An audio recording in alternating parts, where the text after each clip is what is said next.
ಜಾತಿ ಮತ್ತು ಧರ್ಮಗಳ ಹೆಸರಿನಲ್ಲಿ ಸಮಾಜದಲ್ಲಿ ಸಂಘರ್ಷ ಮತ್ತು ಅಶಾಂತಿ ಸೃಷ್ಟಿಸುವ ಸಂಘಟನೆ ಮತ್ತು ವ್ಯಕ್ತಿಗಳ ವಿರುದ್ಧ ಕ್ರಮ ಕೈಗೊಳ್ಳಬೇಕೆಂದು ಸುಪ್ರೀಂ ಕೋರ್ಟ್ ಹೇಳಿದೆ.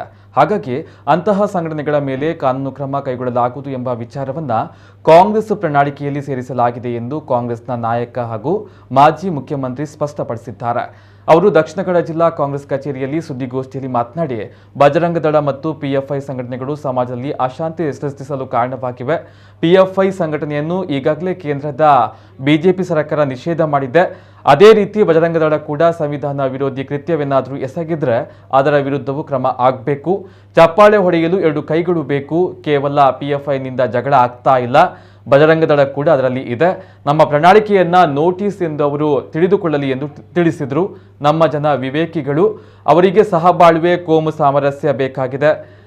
ಹಾಗಾಗಿ ಕೋಮು ಸಾಮರಸ್ಯ ಕೆಡಿಸುವ ಸಂಘಟನೆಗಳ ವಿರುದ್ಧ ಕ್ರಮ ಆಗಬೇಕು ಎಂಬ ಸಂಗತಿ ಈಗ ಪ್ರಣಾಳಿಕೆಯಲ್ಲಿ ಇದೆ ಎಂದರು. ಆರ್ಎಸ್ಎಸ್ ನಿಷೇಧಿಸಬೇಕೆಂದು ಅಂದು ಸರ್ದಾರ್ ವಲ್ಲಭಾಯ್ ಪಟೇಲ್ ಹೇಳಿದ್ರು.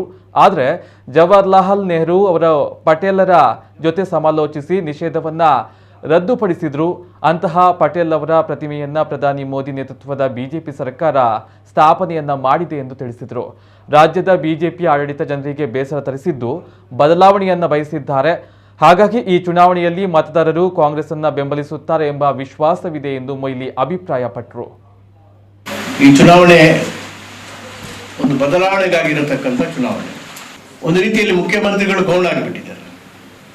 ಯಾವಾಗಲೂ ಕೂಡ ಈ ದೇಶದ ಪ್ರಧಾನಿ ಆಗಿದ್ದವರು ಒಂದು ವಿಧಾನಸಭಾ ಚುನಾವಣೆಗೆ ಇಷ್ಟು ಸಮಯ ಕಳೆದದ್ದು ಇಲ್ಲ. ಅದು ದಾಖಲೆ ನರೇಂದ್ರ ಮೋದಿ. ಯಾಕೆ ಆತಂಕ ಇರಬೇಕು? ನಾವು ಸರಾಗಿ ಗೆಲ್ತೇವೆ ಅಂತೇಳಿ ಗ್ಯಾರಂಟಿ ಇದ್ರೆ ಅವರು ಈ ತರ ತಿರುಗುವಂಥದ್ದು ಅವಶ್ಯಕತೆ ಇರಲಿಲ್ಲ. ಮಿಲಿಟರಿ ರೂಲ್ ಮಾಡಬೇಕು ಅಂತೇಳಿ ಹೇಳ್ತಾರೆ ಅವರು. ಅಂತ ಅಭಿಪ್ರಾಯ ಬರಬೇಕಾದ ಒಂದು ದುರ್ಗತಿ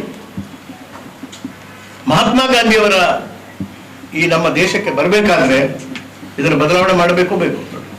ಈಗ ಹೇಳುದು ಒನ್ ಮ್ಯಾನ್ ಒನ್ ಆರ್ಮಿ ಇದ್ದಾಗೆ ನಮ್ಮ ಕಮ್ಯುನಿಟಿಯಲ್ಲಿ ನಾನು ಒಬ್ಬನೇ legislator I became chief minister.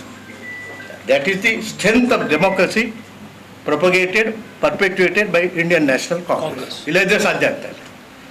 ಆದ್ರಿಂದ ನಾನು ಹೇಳಿದ್ದು ಸ್ಪಷ್ಟ, ಅದನ್ನೇ ನಮ್ಮ ಲೀಡರ್ಸ್ ಹೇಳಿದ್ದು ಅಷ್ಟೇ.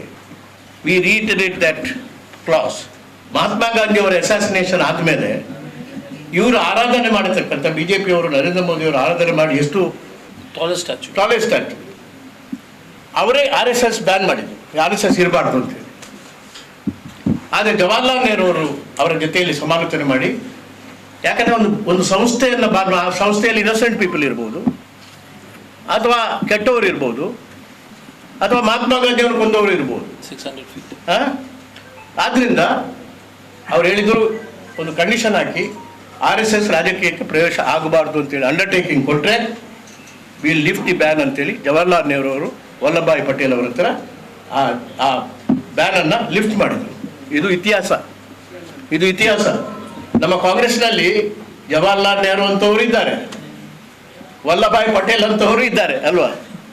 ಇಟ್ಸ್ ನಾಟ್ ಜಸ್ಟ್ ಲೈಕ್ ಮಾದರಿ ಒಬ್ಬನ ಪಕ್ಷ ಅಲ್ಲ ಇದು. ಈ ಪಕ್ಷದಲ್ಲಿ ಡೆಮೋಕ್ರೆಟಿಕ್ ವಾಯ್ಸ್ಗೆ ಬೆಲೆ ಇದೆ. ಯಾರು ಅದರ ಬಗ್ಗೆ ಯಾರು ಸಂವಿಧಾನಬದ್ಧವಾಗಿ ಯಾರು ನಡೀತಾ ಇದ್ರೆ, ಕಾನೂನು ಪ್ರಕಾರ ನಡೀತಾ ಇದ್ರೆ ಯಾರಿಗೂ ಬಾಧಕ ಇಲ್ಲ. ಕಾಂಗ್ರೆಸ್ ಅಂತೂ ಅಂತ ಕಾನೂನು ಅಥವಾ ಮಾಡುದಿಲ್ಲ. ನಾವು we will always protect the people who protect the law.